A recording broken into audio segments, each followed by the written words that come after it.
जो सबसे अहम सवाल है वो ये है कि सब लोगों ने जो बुद्ध पूर्णिमा मनाई, पर किसी भी वक्तव्य में, किसी भी भाषण में, जो बड़े बड़े मंचों पे, छोटे छोटे मंचों पे सैकड़ों मंच लगी, हजारों मंच लगी, भाषण देने वाले लोगों की संख्या कम पड़ जाती है इस दिन, खासतौर से 14 अप्रैल को, 14 अप्रैल के बाद संडे को और बुद्ध पूर्णिमा वाले दिन, या कोई 26 नवंबर या कोई दिन वैसा आता है। बहुत सारे भाषणों का अध्ययन किया और सभी लोगों ने बुद्ध के गुणगान, बुद्ध का रूप, बुद्ध का चरित्र, बुद्ध का चर्या, बुद्ध का काम, धम्मपद, बुद्ध के अष्टांगिक मार्ग, अट्ठांगिक मार्ग, बुद्ध के पंचशील, बुद्ध के तीक्ष्ण, इन सब के बारे में बोला। पर किसी ने भी ये नहीं बताया कि बुद्ध खत्म कैसे हो गए। आखिर इतनी बड़ी जो सभ्यता थी, इतनी बड़ी जो कल्चर थी, इतनी बड़ी जो संखार था, जिसको आज संस्कृति बोलते हैं, पुराने समय में हम संखार बोला करते थे, इतना बड़ा जो संखार था, इतना बड़ा सब कुछ जो पूरे ईरान से लेके, अफगानिस्तान से लेके और भूटान और इधर श्रीलंका, थाईलैंड, बर्मा, चीन का कुछ हिस्सा, नेपाल, आज का अफगानिस्तान, आज का बांग्लादेश, आज का पाकिस्तान, ये सारे के सारे हिस्सों में जहां ये कल्चर, जहां ये संखार, जहां ये संस्कृति, जहां ये सभ्यता, जहां ये सिविलाइजेशन ये दौड़ती थी, और जिसका नाम समण कल्चर, समण सभ्यता या समण सिविलाइजेशन थी, आखिर उसके इतने बड़े प्रचारक, इतने बड़े जानकार, जिनको समण बुद्ध बोला करते थे, उनकी इस विचारधारा का, उनकी इस संखार का या संस्कृति का, कल्चर का या सभ्यता का नाम तक भी बदल दिया, ये कोई नहीं बताता। सब लोगों ने पूजा की, पाठ की, फूल चढ़ाए, अगरबत्ती जलाई, धूपबत्ती जलाई, ठीक है, क्योंकि अभी ट्रांजिशन पीरियड है, लोग समझ रहे हैं, तो दूसरी जो कल्चर है उसको देख के अपनी कल्चर को डेवलप करने की कोशिश करते हैं। तो जब कोई कल्चर आसपास होती है, कोई संखार आसपास होता है, तो उस संखार के जो संखारे हैं वो आ जाते हैं, क्योंकि अपने का पता नहीं और जो दूसरा है पर सिस्टम अपना है, क्योंकि कम से कम संत अपना है, गुरु अपना है, समण बुद्ध है, तो ये संतुष्टि रहती है कि चलो अपने घर में आए, अभी अगर पूजा पाठ भी कर रहे हैं तो कोई बात नहीं, समझ जाएंगे कि पूजा कैसे करते हैं, पाठ कैसे करते हैं, असली पूजा क्या है, पूजा का मतलब क्या है। पर विद्वानों से ये उम्मीद नहीं की जा सकती। जो विद्वान है, जो विद्वान सारे सारे, उनको तो ये बताना चाहिए कि अभी हम अगर धम्म के क्षेत्र में या बुद्ध की समण कल्चर के क्षेत्र में या अपनी सभ्यता को हम दोबारा से बाहर निकाल रहे हैं और बढ़ रहे हैं, तो इसके सेफ्टी गार्ड, इसके सुरक्षा के जो नियम हैं वो भी साथ साथ हमें बताते रहना चाहिए। और उसके लिए जरूरी है कि पहले कैसे हमारा पतन हुआ और पहले कैसे हम खत्म हुए, उसकी जानकारी हमको दुरुस्त तरीके से होनी चाहिए। साहित्य उठाओगे तो साहित्य में ये लिखा हुआ है कि जिसके प्रचारक, जिसके प्रसारक, यानी जो प्रचार और प्रसार करते हैं, वो अगर खत्म हो जाते हैं तो वो चीज खत्म हो जाती है। यानी जिसका हम एडवर्टाइजमेंट करना बंद कर दें, जिसका हम प्रोपोगंडा करना बंद कर दें, जिसकी हम किसी भी हालत में जो उसका ब्रॉडकास्टिंग है उसको बंद कर दें, या लोगों को बताना बंद कर दें, या उस बात को ना फैलाएं, तो वो खत्म हो जाती है। ये एक नियम है और ये ठीक बात भी है। पर ये एक कारण है, एक कारण से इतनी बड़ी सभ्यता का विनाश नहीं हो सकता, इतनी बड़ी सभ्यता खत्म नहीं हो सकती। कारण बहुत सारे रहे हैं। सबसे पहले ये देखना है कि आखिर जो ये सभ्यता है, जो ये संखार है, जिसको संस्कृति बोलते हैं, ये कल्चर है, इस कल्चर को क्यों खत्म किया गया? क्यों ये सारे समण संत, जितने भी समण संत हैं, चाहे वो बुद्ध हैं, चाहे वो कबीर हैं, चाहे वो रविदास हैं, चाहे जो भी हैं, या आज के समय भी जो लोग जागरूक हैं, कौन लोग हैं जो उनके प्रचार प्रसार को रोकते हैं या उनकी बातों को बदल के बताते हैं? कौन है जो उनके आश्रमों को और उनके जो उनके मठ हैं या जो उनके डेरे हैं उनको खत्म कर देते हैं? ये जब तक आप ये जानेंगे नहीं कि वो लोग क्यों करते हैं, तो आपको कौन का पता नहीं चलेगा। सबसे पहले ये देखें कि क्यों करते हैं, क्या कारण है। इस पूरे भारत के अंदर जो समण सभ्यता या समण संखार, समण कल्चर, या जिसको समण संस्कृति, संस्कृति शब्द हमारा नहीं है पर बोला जाता है क्योंकि आपको समझ में तभी आएगा, पर संखार को संस्कृति बोलते हैं। दरअसल संखार का जो असली मायने है वो पाली के अंदर कल्चर है, और जो संस्कृति है वो संस्कार कत होता है, जिसका संस्कार किया जा सके। इसलिए वो शब्द ठीक नहीं है, बदला हुआ शब्द है, तो संखार या कल्चर इस्तेमाल करें। तो उस संखार में है क्या, और कौन लोग हैं जो उसको बदलते हैं और कैसे उसको बदलते हैं।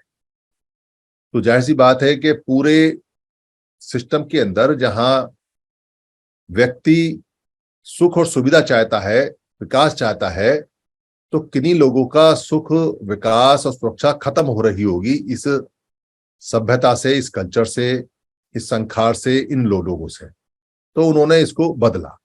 ये बात बिल्कुल स्पष्ट हो जाती है, क्योंकि जिसका नुकसान नहीं होगा वो क्यों हिलेगा, जिसका नुकसान नहीं होगा वो क्यों एक्ट करेगा। तो किसी का नुकसान होता है हमारी सभ्यता से, हमारी कल्चर से, पहली बात। फिर इसको खत्म कैसे किया जाता है, क्योंकि जब नुकसान हो रहा है तो जाहिर सी बात है कि इसको लोग खत्म करने की कोशिश करेंगे। तो कैसे खत्म किया? खत्म करने के बहुत सारे तरीके हैं। आप दो चीजें खत्म करिए, सारी चीजें खत्म हो जाती। आप जो नागरिकता है, नागरिकता जिसको बाद में सभ्यता बोलने लगे, नागरिकता सभ्यता, हम नागरिकता इस्तेमाल करते हैं, सभ्यता भी करते हैं ताकि समझ में आए, सिविलाइजेशन। और आप उसकी जो कल्चर है, जो संखार है, जिसको वो संस्कृति बोलते हैं, उसको खत्म कीजिए। अगर ये दो चीज खत्म हो जाती हैं तो सारे लोग खत्म हो जाते हैं। जो सभ्यता या सिविलाइजेशन है, या जो हम इसको बोलते हैं नागरिकता, ये वो चीज आती हैं जिसमें व्यक्ति रहता है, काम करता है, उसका शहर, उसकी सड़क, उसका जंगल, उसका मैदान, उसका घर, उसके जो भाषा है, बोलचाल है, जो वो इस्तेमाल करता है, जो वो बनाता है, ये वो सारी चीजें हैं जो बाह्य रूप से, बाहरी रूप से वो इस्तेमाल करता है या उसमें रहता है। वो वातावरण वगैरह सब चीज हो सकती है, नदी नाले सब, जो महल वहल बनाता है वो सारे। और जो उसके अंदर चेंज होता है, यानी कि जो मनुष्य है, मनुष्य लगातार अपने आप को बदलता रहता है। उसकी जो मन के अंदर जो चीजें आती हैं, राग द्वेष, वो बदलती रहती हैं। उस बदलने के हिसाब से वो अपने व्यवहार को बदलता है, उसको संखार बोलते हैं। बहुत सारे संखार हो तो उनको संखारा बोलते हैं। ये जो संखार शब्द है ये शंख से बना हुआ है, या ये कहे कि संखार जब होता है तो बाद में शंख कहते हैं। शंख वही है साधारण जो आप बजाते हो, जो आप देखते हो, सफेद रंग का। पर यहां शंख का मतलब ये है कि जो अपने आप को लगातार धीरे धीरे बदलता रहता है और बना लेता है और बड़ा करता रहता है। क्योंकि शंख जो के अंदर जो जीव होता है वो लगातार कैल्शियम इकट्ठा करता रहता है। आप उसको 4 दिन बाद देखोगे तो वो थोड़ा और बढ़ जाएगा, 4 दिन बाद देखोगे और बढ़ जाएगा, रोज देखोगे तो आपको पता नहीं चलेगा कि ये बढ़ कहां से रहा है, पर वो धीरे धीरे बढ़ जाता है। उसी से श्रृंखला बना है, यानी श्रृंखला जो है शब्द है, शंखलिका या श्रृंखला, उसी को बाद में श्रृंखला बोलते हैं। यानी लगातार लगातार कोई चीज होती रहती है तो उसको श्रृंखला सीरीज बोलते हैं। और उसी से संख्या बना हुआ है, संख्या बोलते हैं। संख्या का मतलब संख्या, 1 2 3 4 5, यानी लगातार एक दूसरे से जुड़ी हुई है। श्रृंखला का मतलब चैन होता है, एक से एक जुड़ी हुई। वही जो लगातार लगातार बढ़ती रहती है, बदलती रहती है चीज, उसी से संखार शब्द बना है, और उसी से संखारा। ये संखारा शब्द पाली साहित्य का और पुराने शब्दों का सबसे मारक, सबसे जबरदस्त और सबसे टेक्निकल वर्ड है। जो लोग बुद्ध की विपश्यना करेंगे, बुद्ध के द्वारा डेवलप विपश्यना करेंगे, या पाली पढ़ेंगे और पाली में अपना मन पढ़ेंगे और अपना शरीर पढ़ेंगे, विज्ञान पढ़ेंगे, उसमें ये संखारा आता है। क्योंकि संखार जो होते हैं वो लगातार बनते रहते हैं। जैसे अभी हमने कुछ खाने का मन किया तो संखार बन गया, फिर कुछ पीने का मन किया तो संखार बन गया, अलग टर्म है एक। पर वो जो लगातार हम चेंज होते रहते हैं, उसी से संखार से ही बाद में इसको कल्चर को संस्कृति नाम दिया गया। संस्कृति नाम हमारा नहीं है, पाली का नहीं है, ये झूठा नाम है। एक तो इसमें आधा रह है और दूसरा ये बदला हुआ है, ताकि जो संखार शब्द है वो खत्म हो जाए।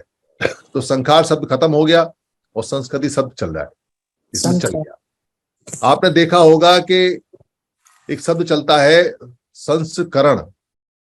ये संस्करण किताबों में बहुत आता है, चौथा संस्करण, पांचवा संस्करण, छठा संस्करण। ये पाली के अंदर संखरण है शब्द, ओरिजिनल शब्द है संखरण, यानी कि संखरण का मतलब है मरम्मत कर दी गई।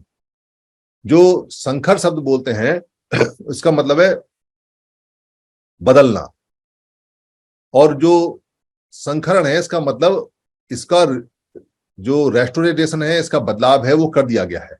इसलिए जब हम कहते हैं दूसरा संस्करण है, संखरण है, इसका मतलब पहले वाले को मरम्मत कर दिया गया। पहली वाली जो किताब है उसको मरम्मत कर दी गई। एक होता है संखारोती। संखारोती का मतलब होता है मरम्मत करता है, रेस्टोरेशन करता है, संखारोती। इसी को बाद में संस्कारित बोला गया कि ये संस्कारित है, यानी कि इसकी मरम्मत हो गई। हमारा जो शब्द है, जो शब्द है समण, इसको संस्कारित या संखारुत किया गया, संखारोती इसकी हुई, तो इसको श्रमण से समण कर दिया गया। तो किसी को अगर खत्म करना हो, उसकी जो संखार है, उसकी कल्चर है, उसको खत्म करना हो, या उसके सभ्यता को खत्म करना हो, जो उसकी सदियों से उसका रहन सहन, खान पीन, बोलचाल, भाषा लगातार चलती आ रही है, उसका शहर, उसका गांव, उसकी मढ़ैया, उसकी कोठी, उसकी बंगला, इन सबको अगर तहस नहस करना हो तो सबसे पहले उन शब्दों को ही खत्म कर देना चाहिए जिन शब्दों से उनकी पहचान होती है। मैं यहां बैठा हुआ हूं, अगर मेरे को खत्म करना हो तो सबसे पहले मेरे नाम को खत्म करना चाहिए।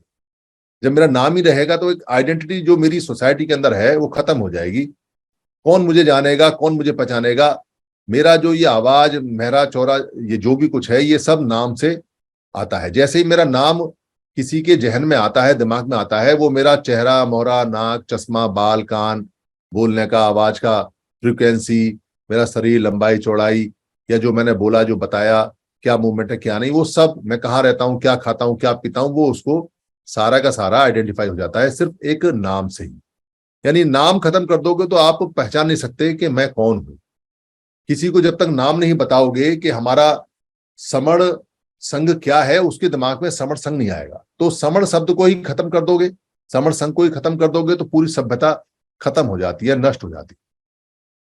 इसलिए ये काम उन्होंने किया, और इस काम के लिए उन्होंने साम, दाम, दंड, भेद, छल, कपट, यानी समझौता करके, दाम देकर, साम माने समझौता, दाम माने पैसा देकर खरीद कर, दंड माने उसको डराकर या उसको मारकर या पीट कर, भेद माने उनमें आपस में ऊंच नीच का, छोटे बड़े का अंतर करके, छल माने धोखा, यानी कि कोई भी आदमी कहे कुछ और करे कुछ, धोखा, और कपट माने कि सामने, बिल्कुल आंखों के सामने अपनी कही बात को मुकर जाए, कपटी, एकदम ऐसा कपटी कि अभी आंखों के सामने तुरंत का तुरंत, हाथ में उसके में 2 सेब है, उससे पूछो कितने सेब हैं तो कहते कि मेरे हाथ में एक भी सेब नहीं है। ऐसा कपटी जो आंखों के सामने बदल जाए। ये जो षट यंत्र है, यानी 6 तरह के जो प्रकार हैं, यंत्र माने होता है तरीके, मशीन, ये 6 तरह की जो मशीन है, 6 तरह की जो बातें हैं, इनको षड यंत्र बोलते हैं। और इनको इस्तेमाल किया गया पूरी पूरी सभ्यता और पूरी पूरी जो कल्चर है, संखार है, उसको नष्ट करने में। समझौता किया गया, जहां मार नहीं सके वहां समझौता किया गया। हम भी आपके हैं, हम भी इस कल्चर को जानते हैं, हम भी इस कल्चर में हैं, हम भी आपके संतों को नमन करते हैं, हम भी आपके संतों का फोटो लगाते हैं, हमारे ही संत हैं, सारे मनुष्य बराबर हैं, आपके संत ने ऐसा कहा है, आपके संत ने बहुत बड़ी बात कही है, आपके संत के लिए हम ये करेंगे। ये जो समझौते वाली बात है, और फिर उसमें यह है कि आप हमारे भी मानो, हमारे गॉड को भी मानो, हमारी जो चीजें उनको भी मानो, हम आपके मानते हैं। इससे कल्चर नष्ट हो जाती है, क्योंकि आपने अपनी सही बात के साथ साथ में दूसरे की गलत बात भी मान ली। दो तरह की कल्चर मिक्स नहीं हो सकती, एक जिसके अंदर गॉड है और एक जिसके अंदर गॉड नहीं है। ये दो तरह की अलग अलग कल्चर है पूरी दुनिया में, ये मिक्स नहीं हो सकती, ये बिल्कुल अलग रहेंगी, सेपरेट रहेंगी। दूसरा जो आता है दाम आता है, यानी कि खरीद कर आप हमारी बात मान लो, हमारे संतों को मान लो, हमारे गॉड को मान लो, हमारी तरह रहना सहना शुरू करो, हमारा जय जयकार करो, हम इसके बदले में आपको पैसा देंगे। तो पैसा देके, दाम देके उसको अपने विचारों में बदला जाता है, तो उसके अपने विचार खत्म हो जाते हैं। जिसके पास पैसा दिया जाता है वो फिर अपना विचार नहीं बोल सकता। ये ठीक ऐसे है जैसे आज के समय जो कोई व्यक्ति किसी राजनीतिक पार्टी का आदमी होता है और वो अपनी पार्टी बदले और उसको पैसा मिल जाए, तो फिर वो पहली वाली जो राजनीतिक पार्टी की विचारधारा है उसके बारे में नहीं बोल सकता, क्योंकि उसने पैसा ले लिया। अगर पैसा ले लिया तो नहीं बोल सकता। बहुत सारे लोगों ने अपने मत बदले, जब अंग्रेज आए तो लोगों ने मत बदल के ईसाई हो गए क्योंकि उनको पैसा मिल गया। जब यहाँ मुस्लिम आए तो मत बदल के यहाँ मुस्लिम हो गए क्योंकि उनको पैसा मिल गया। ये सुविधाएं मिली या पैसा मिला या कोई पद मिला या पोस्ट मिला, वो सारी बातें कुछ ना कुछ हो सकती हैं अपने फायदे के लिए।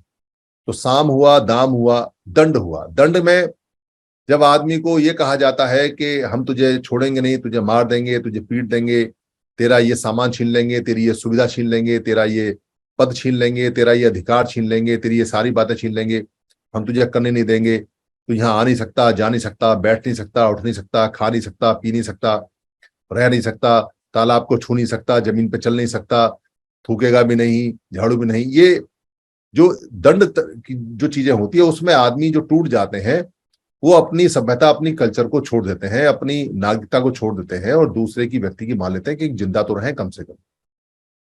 तो साम, दाम, दंड, और उसके बाद आता है भेद। भेद के अंदर व्यक्ति के, मनुष्य जो व्यक्ति होता है उसके मन को करप्ट किया जाता है। उसको कहा जाता है देखो ये छोटा है, ये बड़ा है, ये काला है, ये गोरा है, ये पैला है, ये बाद का है, ये अच्छा है, ये खराब है। इस तरह से उसके दिमाग में भ्रम पैदा किए जाते हैं और उसमें अंतर डाला जाता है और लोगों में अंतर डाल के उनको तोड़ा जाता है। इससे व्यक्ति अपनी सभ्यता, अपनी कल्चर, अपनी नागरिकता, वो सबको छोड़ देता है और दूसरे के भ्रम में फंस जाता है और भाई भाई के दुश्मन हो जाते हैं। उसके बाद आता है छल।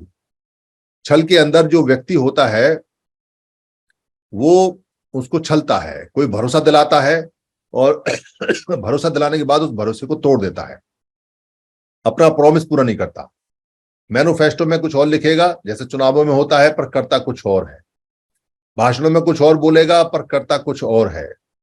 प्रॉमिस कुछ और करेगा, वायदा कुछ और करेगा, पर करता कुछ और है।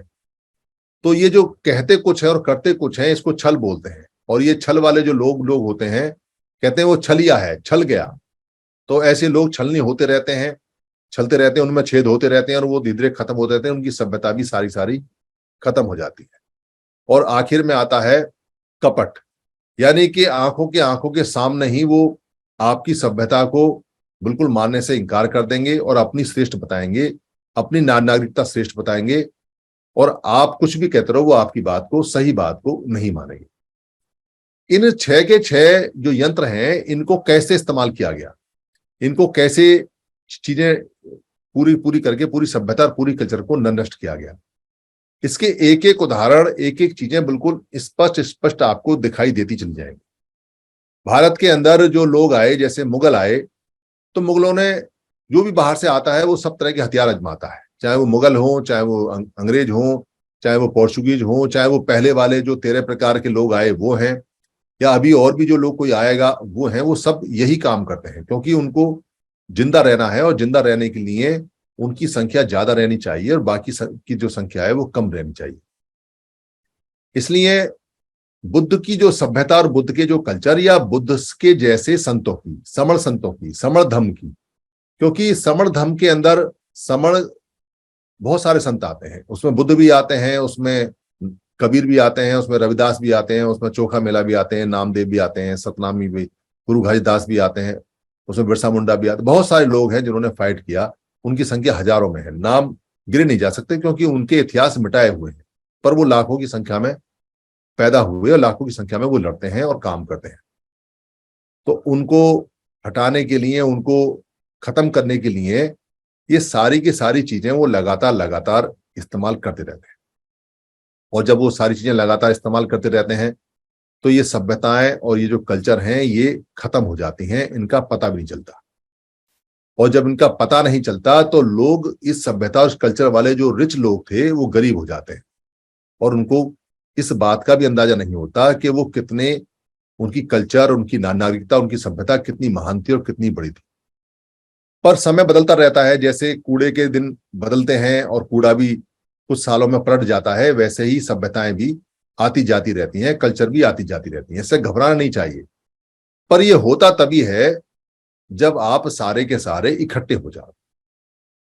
अगर आप इकट्ठे हो जाते हैं, अगर हम इकट्ठे हो जाते हैं, तो बेशक हमको अपनी पुरानी सभ्यता याद हो या ना हो, बेशक हमको अपनी पुराना संस्कार, पुरानी नागरिकता, पुराना कल्चर याद रहे या ना रहे, पर जैसे इकट्ठे होते हैं, ये प्रकृति का नियम है कि दिमाग अपने आप उन चीजों को याद दिला देता है। अगर हम बुद्ध के धम्म की भाषा में कहें तो जितने भी जीवों से हम बने हैं, जितने भी जीवों से बनके हम मनुष्य बने हैं और आज मनुष्य हैं, उन सबकी मेमोरी कार्ड या मेमोरी चिप हमारी बॉडी के अंदर ट्रांसफर होती रहती है, चलती रहती है। पर वो अनुभव के रूप में होती है।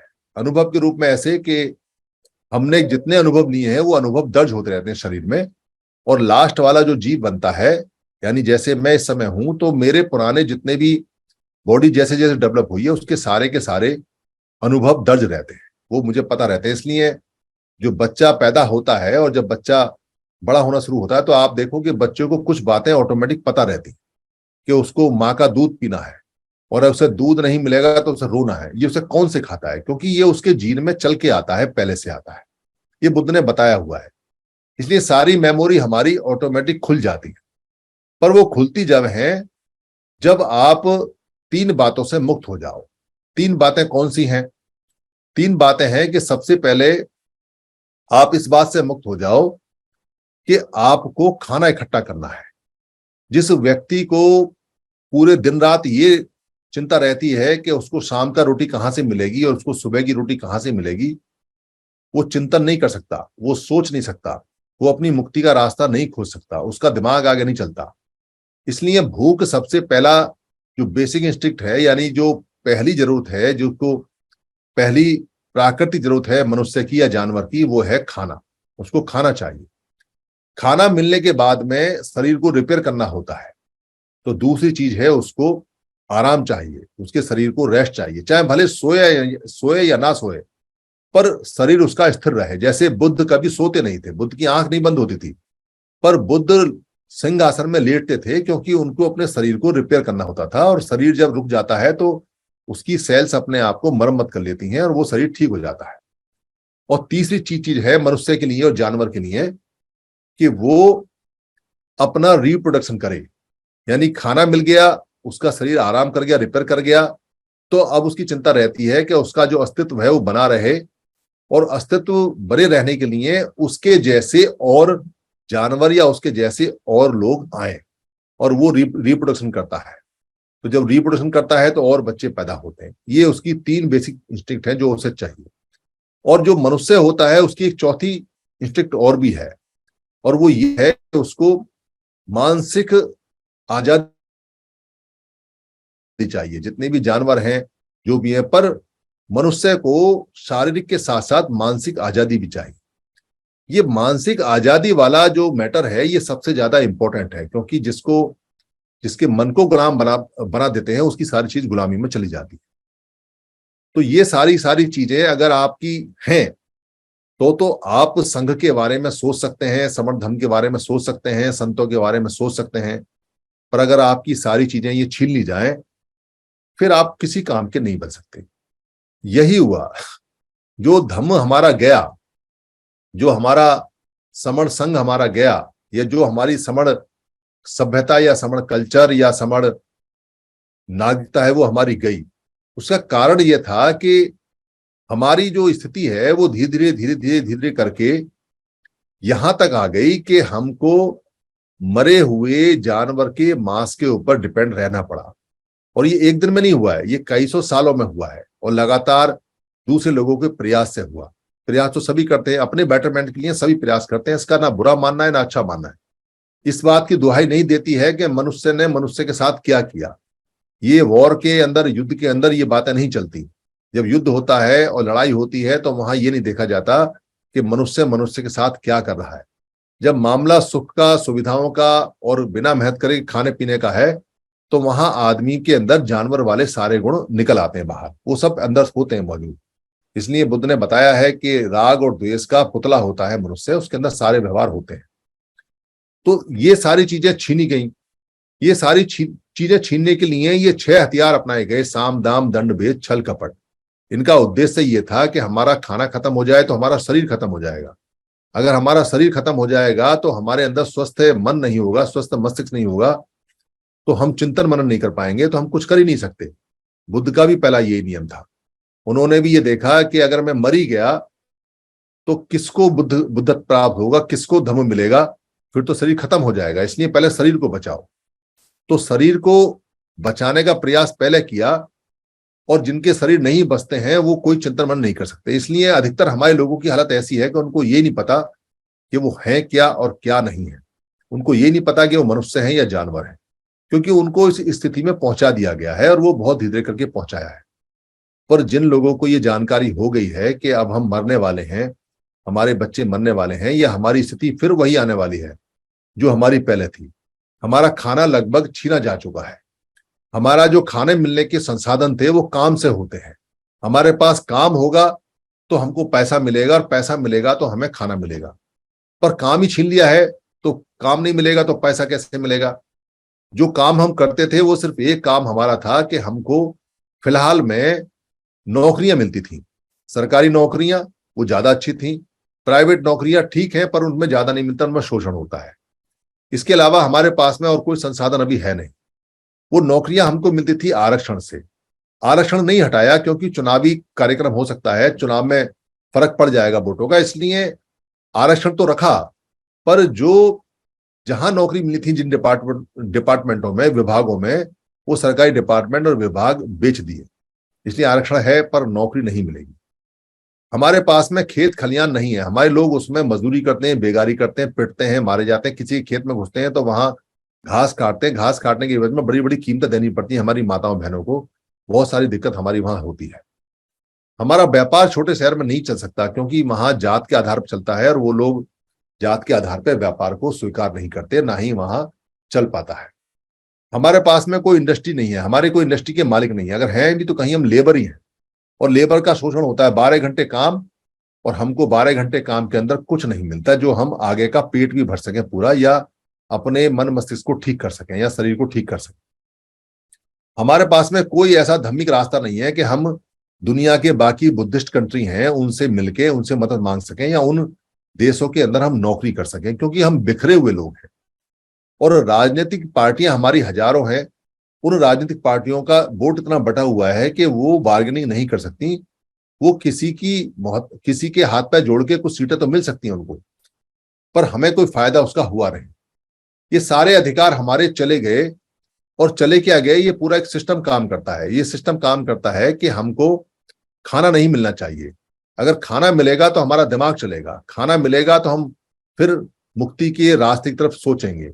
तो खाना नहीं मिलना चाहिए, और ये पूरी दुनिया का नियम होता है। इसलिए इसका अच्छा बुरा नहीं मानना है, इसके लिए फाइट करना है। आप किसी को दोष दो और ये कहो अरे इसने किया, इसने किया, इसने किया, उसका काम है, वो अपने लिए लड़ रहा है, हमको अपने लिए लड़ना चाहिए। हम दूसरे को दोष देके और अपनी कमियां छुपाते रहें, उसका कोई फायदा नहीं होने वाला। जो करता है वो करता है। जो लोग बहुसंख्यक होते हैं वो हर चीज के मालिक होते हैं।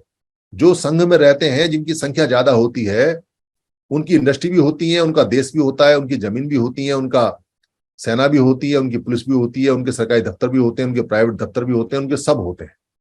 और जो लोग बिखरे रहते हैं उनका सब कुछ भी होते हुए भी सब कुछ छिन जाता है, जैसे हमारा छिन गया सारा सारा।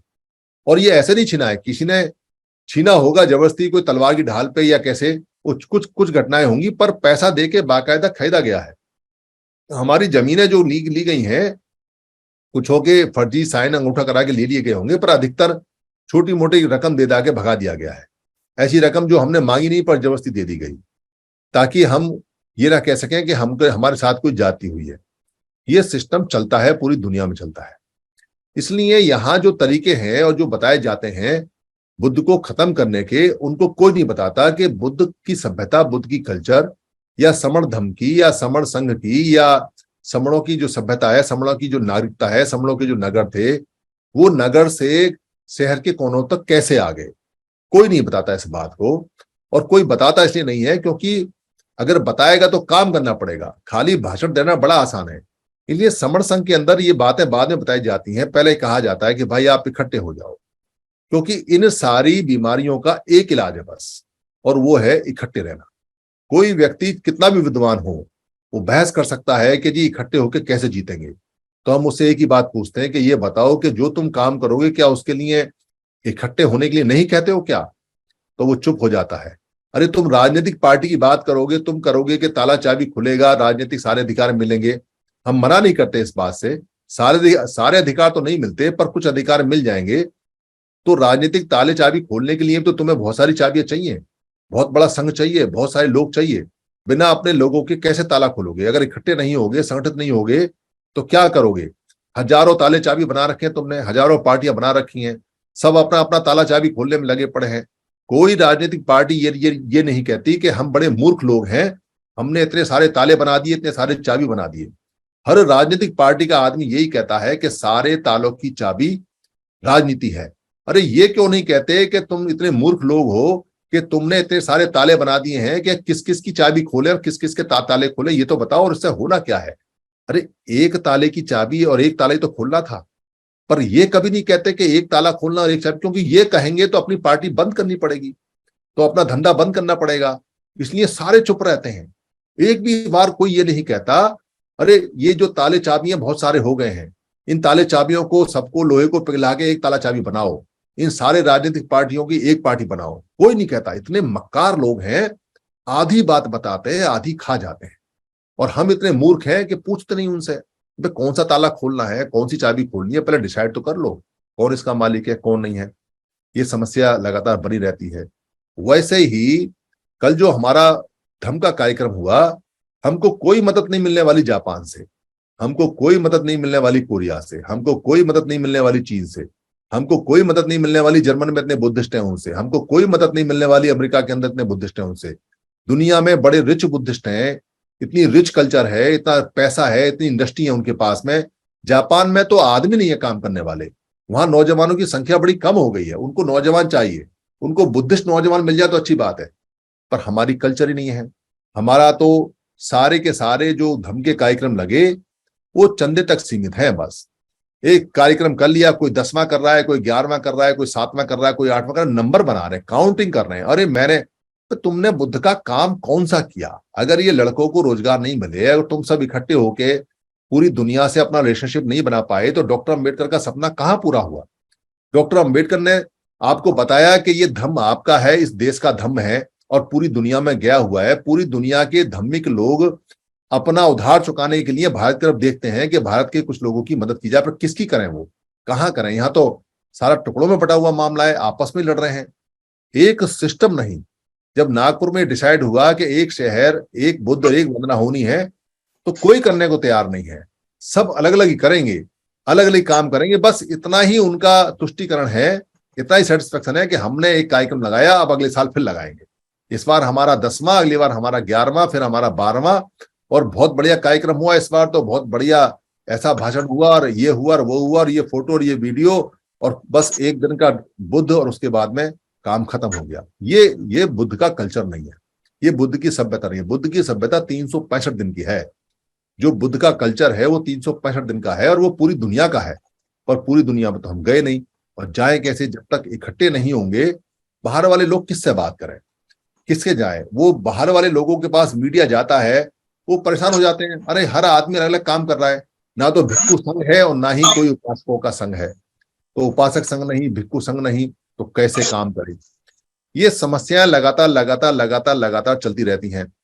ठीक ऐसे ही हमारा पूरी सभ्यता और पूरी कल्चर उस समय खत्म की गई, और उसको खत्म करने के लिए सारे के सारे साम दाम दंड भेद छल कपट लगाए गए। पर कोई इसको मनन करने को तैयार नहीं, कोई इसको कहने को तैयार नहीं। कैसे कहेगा कि बुद्ध के इतने सारे टुकड़े हैं तो कैसी बुद्ध पूर्णिमा है? कैसे कहेगा कि डॉक्टर अम्बेडकर के इतने सारे टुकड़े हैं तो काय का डॉक्टर अम्बेडकर की जयंती है? कैसे कहेगा कि इतने सारे श्रमणों के टुकड़े हैं तो कौन सी श्रमण कल्चर को हम आगे बढ़ा रहे हैं? कैसे कहेगा कि सारे मूल निवासी हैं तो मूल निवासी अलग अलग क्यों हैं? कैसे कहेगा कि अगर बहुजन बहुजन रट रहा है तो फिर बहुजन है कहाँ? ये तो सारे सारे अल्पजन अल्पजन हैं। ये बातें कहने के लिए कोई तैयार नहीं है। सब अपनी अपनी पीठ थपथपाते हैं, चार पैसे चंदे के इकट्ठे करते हैं, उनको खर्च कर मारते हैं, चार फोटो करते हैं और उनको संतुष्टि हो जाती है रात को कि हमने बहुत बड़ा काम किया। और यही संतुष्टि हमारी मौत का कारण होती जा रही है। एक समय ऐसा आने वाला है कि जब हमारे सारे सारे लोग बेरोजगार होने वाले हैं।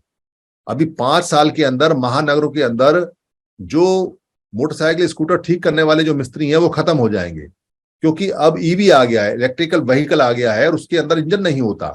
कारें अब आ गई हैं महानगरों के अंदर जिसके अंदर इंजन नहीं होता, सिर्फ एक मोटर होती है और वो रिप्लेसमेंट में जाती है, यानी मोटर खराब हुई वो ठीक नहीं होती, वो दूसरी लगेगी। तो मिस्त्री और मैकेनिक का काम खत्म हो जाएंगे। तो ये जो लाखों करोड़ों जो मिस्त्री और मैकेनिक हैं छोटे छोटे, इनका क्या होगा? कोई इनके लिए योजना नहीं है। अभी दुकानें सारी सारी बंद हो रही हैं, दुकान वाले दुकान जाने, हमारे लोगों की ज्यादा दुकान नहीं है। पर हमारा भी काम लगभग खत्म है जो सरकारी कर्मचारियों का था, क्योंकि मशीनें आ गई हैं, कंप्यूटर आ गए हैं और नौकरियां लगभग सारी खत्म हैं। तो हमारे लड़के क्या करेंगे? हमारे लोगों को रोजगार कौन देगा? हमारे लोगों की तो एजुकेशन भी खत्म कर दी है। हायर एजुकेशन हमको मिलती नहीं, जो टेक्निकल एजुकेशन है वो करोड़ों रुपए में हो गई है जो टेक्निकल है, और जो एजुकेशन हमको मिल रही है उससे तो चपरासी का, पहली बात तो नौकरी नहीं चपरासी की, दूसरी बात वो मिलेगी भी नहीं। और कितने लोगों को मिलेगी और क्या करेंगे? तो वो काम क्या करेंगे? पहले तो वो कुम्हार का काम करते थे तो बर्तन बनाते थे, चमड़े का काम करते थे तो बेल्ट बनाते थे, बैग बनाते थे, जूता बनाते थे, नाई अपना हेयर कटिंग का काम करते थे, कपड़ा बुनने वाले कपड़ा बुनते थे, सिलने वाले सिला करते थे, धोने वाले धोआ करते थे, जो घोड़े पालने वाले घोड़े पालते थे, जो रथ चलाने वाले रथ चलाते थे। पहले ये सारे काम मनुष्य करते थे, अब ये सारे काम मशीनें करती हैं। और मशीनों की जो जानकारी है बनाने की और इंडस्ट्री की वो हमारे पास है नहीं, हम तो मैन्युफैक्चर है ही नहीं। तो इतने सारे लोगों का, जो यहाँ लाखों करोड़ों समण लोग हैं, उनका क्या होगा? अभी एक महामारी आई कोविड की, उसमें 60-70 लाख साफ हो गए। 60-70 लाख जो लोग थे साफ हुए हैं, मर गए हैं। वो लोग बच जाते अगर उनका संघ होता, अगर वो इकट्ठे होते तो वो अपने अपने डॉक्टरों से फोन करके पूछ लेते कौन से हॉस्पिटल में जाना है, क्या दवाई लेनी है, क्या करना है। पर कोई संसाधन नहीं, कोई सिस्टम नहीं, कोई एक दूसरे से जुड़े हुए नहीं, कोई जानते नहीं, कोई पहचानते नहीं। अगर फिर कोई आपदा आ गई तो कैसे करोगे? 60-70 लाख फिर मर गए, फिर मर जाएंगे। तो मरने के लिए ही काम करना है तो फिर करना क्या है? पर अगर जिंदे रहने के लिए करना है तो काम सबको करना पड़ेगा। जब तक संघ में सारे लोग काम नहीं करेंगे तब तक बात नहीं बनेगी, क्योंकि मैंने शुरू में बताया था, बाय द संघ, फॉर द संघ, ऑफ द संघ। सबका संघ है, सबके लिए है, सबके द्वारा है, तो इसका मतलब काम सबको करना पड़ेगा। यहाँ 10-20 लोग काम नहीं करेंगे, हर व्यक्ति को काम करना पड़ेगा। तो जिंदा रहना है तो संघ में काम करना है, और अगर जिंदा नहीं रहना है तो फिर तो कहीं जाके मरो, कोई कोई पूछने वाला है नहीं। मरने वाले की क्या बोलो, वो तो भूखा मर जाओ, बिना दवाई के मर जाओ, बिना पढ़े मर जाओ, बिना काम के मर जाओ, डिप्रेशन में मर जाओ, जैसा वैसे मर जाओ। पर जिंदा जो है उसको तो ये साबित करना पड़ेगा कि वो जिंदा है। और साबित करने के लिए कोई लठ लेके कहीं जाना नहीं है, कोई रैली नहीं करनी है, कोई कहीं धरना प्रदर्शन नहीं करना है, कहीं डिमांड नहीं करनी है, कोई सरकार भी नहीं बनानी है, कोई ताला चाबी भी नहीं खोलनी है, कोई किसी मत में किसी धर्म में भी नहीं जाना है, कहीं कुछ नहीं करना है। सिर्फ इकट्ठे होना है, सिर्फ इकट्ठे होना है। और इकट्ठे होने का जो आज का संसाधन आपके पास है वो सिर्फ संघ है, क्योंकि संघ वो डेमोक्रेटिक सिस्टम है जिसके अंदर आपकी सुनी जाएगी, आपकी बातें यहां रख सकते हो, आप जो काम करना चाहे वो काम कर सकते हो, आपके अधिकार यहाँ सुरक्षित हैं, आपका विकास यहाँ सुरक्षित है जैसे पहला था। इसीलिए संघ का जो प्लेटफॉर्म है या जो संघ है वो सबसे बड़ा होता है। 29 लाख संगठन है हमारे, पर 29 लाख संगठनों के होते हुए भी हमारा कोई अधिकार बचा नहीं। और जब हमारा कोई अधिकार बचा नहीं तो हम यकीन किस पे करें? पर संघ के पुराने समय में जो संघ था, उस संघ में हमारे सारे अधिकार बचे। उस संघ ने हमको चक्रवर्ती सम्राट अशोक बनाया। उस संघ ने हमारी सभ्यता को, हमारी कल्चर को, हमारी नागरिकता को पूरा तरह से सुरक्षित रखा, फिक्स करके रखा।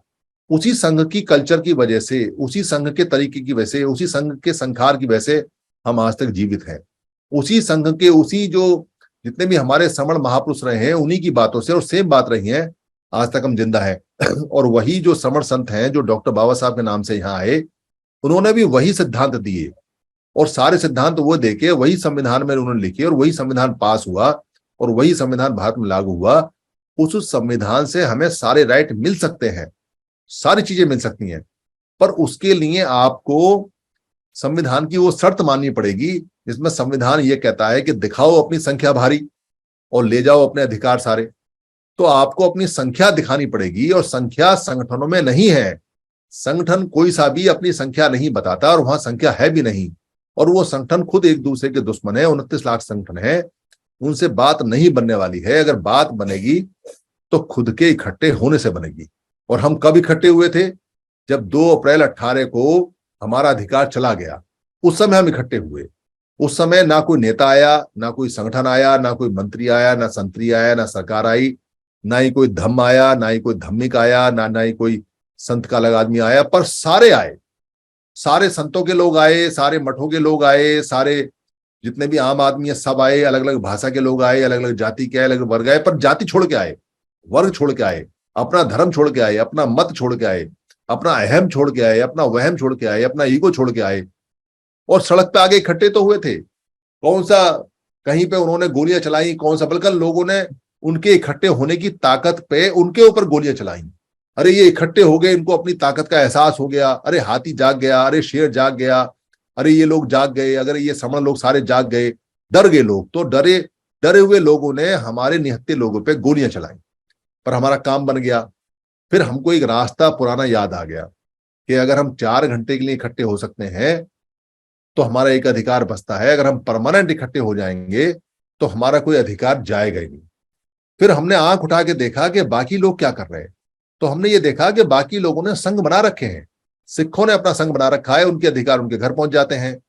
जो अपोनेंट लोग हैं जिन्होंने सारे अधिकार ले रखे हैं उन्होंने भी संघ बना रखा है, उनके सारे अधिकार उनके घर पहुंच जाते हैं। जो क्रिश्चियन लोग हैं उन्होंने भी संघ बना रखा है, उनके अधिकार उनके घर पहुंच जाते हैं। जाटों की कोई कोई जाटों का कोई मत नहीं है, पर उन्होंने अपने जाट नाम से समुदाय से संघ बना रखा है, वो खूब फाइट करते हैं, अपने अधिकार ले लेते हैं हरियाणा के अंदर, पंजाब के अंदर। तो ये सारी चीजें हमें समझ में आ गई कि भाई सारे तालों की जो चाबी है वो सिर्फ एक है, और वो है इकट्ठे होने की। और कोई ताला चाबी काम नहीं करता। अगर हमने जीतना है और जिद हमारी जीतने की है और हमको आगे बढ़ना है और हमको फिर दोबारा से अपनी सभ्यता को और अपनी कल्चर को, अपनी नागरिकता को, अपने संस्कार को, अपनी संस्कृति को दोबारा से बढ़ा के रखना है और जीवित रखना है, क्योंकि ये दुनिया की सबसे बड़ी जीवित सभ्यता है हमारी समणों की। समण सभ्यता सबसे बड़ी सभ्यता है। तो हमको सिर्फ वही काम करना पड़ेगा जो बुद्ध ने कहा, संघं शरणं गच्छामि, संघ की शरण में जाता हूं। या जो डॉक्टर अम्बेडकर ने कहा, ऑर्गेनाइज, यानी कि संगठित रहो, एक साथ रहो। या जो संतों ने कहा कि संगति करो, साथ साथ रहो, एक साथ रहो। या जो गुरु नानक ने कहा कि एक ओंकार, यानी कि एक ही आकार में रहना है। एक ओंकार का मतलब है एक आकार में रहना है, एक साथ रहना है। या जो जानवर अपनी जान बचाते हैं एक साथ रहकर। या जो हमारे बूढ़े माँ बाप जब मरते हैं तो एक ही बात कह के जाते हैं कि भैया करना कुछ भी पर रहना साथ साथ, वही साथ साथ, वही संग संग, वही संग, वो सब एक ही बात है। चाहे साथ है, चाहे संग है या संग है, इससे बाहर नहीं जाना है। इसके अंदर जितनी जल्दी हो सके उतनी जल्दी आना है, और जितनी जल्दी इसके अंदर आएंगे, औरों को लेके आएंगे, जीतने की गारंटी पूरी। और अगर नहीं आते संग में और अलग अलग रहते हैं तो मरने की गारंटी भी पूरी। दोनों गारंटियां हैं। हम मर इसलिए रहे क्योंकि अलग अलग हैं, हम बचे इसलिए क्योंकि हम इकट्ठे थे। अब वो समय चल रहा है कि हमको इकट्ठे होकर बचना है या अलग अलग रह के मरना है। इस बार हम पूरी तरह से साफ हो जाएंगे अगर हम अलग अलग रहे, क्योंकि पहले जब हम अलग अलग थे उस समय हमारी जरूरत थी, क्योंकि सारा काम व्यक्ति करते थे। इसलिए चाहे मसाज का काम हो, चाहे खेती का हो, चाहे मजदूरी का हो, चाहे इंडस्ट्री का हो, चाहे फैक्ट्री का हो, चाहे पढ़ाने के लिए टीचर हो, चाहे प्रोफेसर हो, चाहे चाहे कहीं रिक्शा चलाने वाला है, चाहे कार चलाने वाला है, चाहे जहाज चलाने वाला है, चाहे इंडस्ट्री है, चाहे कैमरा चलाने वाला है, हर समय हर जगह मनुष्य की आवश्यकता पड़ती थी। पर अब समय बदल गया है, अब मशीनें आ गई हैं। इस बार अगर हम इकट्ठे नहीं हुए तो सारा काम मशीनें करेंगी, हमारी जरूरत ही नहीं पड़ेगी। और जिस कौम की, जिस समुदाय की, जिस सभ्यता की कहीं काम की जरूरत नहीं पड़ती है, उसको खत्म कर दिया जाता है। और खत्म करने के जो तरीके हैं वो इनडायरेक्ट होते हैं। उनकी दवा बंद कर दो, हॉस्पिटल महंगा कर दो, बीमारी से मर जाएंगे। उनको काम मत दो, भुखमरी से मर जाएंगे। उनको इज्जत मत दो, उनकी बेइज्जती करो, अपमान से मर जाएंगे। उनको भूखा रखो, वो चोरी करेंगे, जेल में जाएंगे, मर जाएंगे, या भूखे मर जाएंगे। ये इनडायरेक्ट तरीके होते हैं किलिंग के। इससे करोड़ों लोग मारे जाते हैं, करोड़ों, और किसी के ऊपर इल्जाम नहीं आता। आप जाओ किसी हॉस्पिटल में, जाके कहते रहो कि मेरा बच्चा बीमार है, भैया इसका इलाज करो, इलाज करो, वो तो कह देगा आपसे 4 लाख रुपए जमा कराओ। अब काम आपके पास है नहीं, नौकरी आपके पास है नहीं, 4 लाख रुपए कहां से लाओगे? एक बार घर बेच दोगे, दोबारा कैसे करोगे? तो आपका मरना तय है, और घर बेच दोगे तो फिर सबका मरना तय है। इसलिए ये चीजें इनडायरेक्ट चलती हैं, डायरेक्ट नहीं चलती हैं। पर इन सबका इलाज है, और वही इलाज है जो पहले किया था। बस इकट्ठे हो जाओ। अगर इकट्ठे हो जाओगे तो बच जाओगे, फिर हर चीज आपकी हो जाएगी। और इकट्ठे नहीं होगे तो इस बार नहीं बचोगे इस बार मारे जाओगे, जड़ से साफ हो जाओगे। नाम लेवा भी नहीं होगा कोई श्रमण का, श्रमण संगति का, बुद्ध का, जो साहू जी हैं उनका, या छत्रपति शिवाजी महाराज का, या इनका। क्योंकि अब पृथ्वी पे ज्यादा लोगों की आवश्यकता नहीं है। और जब ज्यादा लोगों की आवश्यकता नहीं है तो वही मारे जाएंगे जो सबसे नीचे के पायदान पे है, जिनके पास ना एजुकेशन है, ना जिनके पास पैसा है, ना जिनके पास में कोई स्किल है, ना जिनके पास में पढ़ाई है, ना जिनके पास में सेहत है, ना जो कुछ जानते हैं। और जिनको पहले से नीचे स्थान पे धकेला हुआ है, सबसे पहले वही मारे जाएंगे, सबसे ज्यादा वही मारे जाएंगे। आपको पता भी नहीं चलेगा, और आपके बच्चों की और आपकी हत्या हो जाएगी। इसलिए जिद है जुड़ने की, जिद है बचने की। जुड़ेंगे तो बचेंगे, और नहीं जुड़ेंगे तो मारे जाएंगे। मेरे इस वक्तव्य में अगर किसी को कोई परेशानी हुई हो, किसी को कुछ खराब लगा हो, तो मैं संघ से माफी मांगता हूं। संघ मुझे माफ करे, संघ मुझे माफ करे, संघ मुझे माफ करे।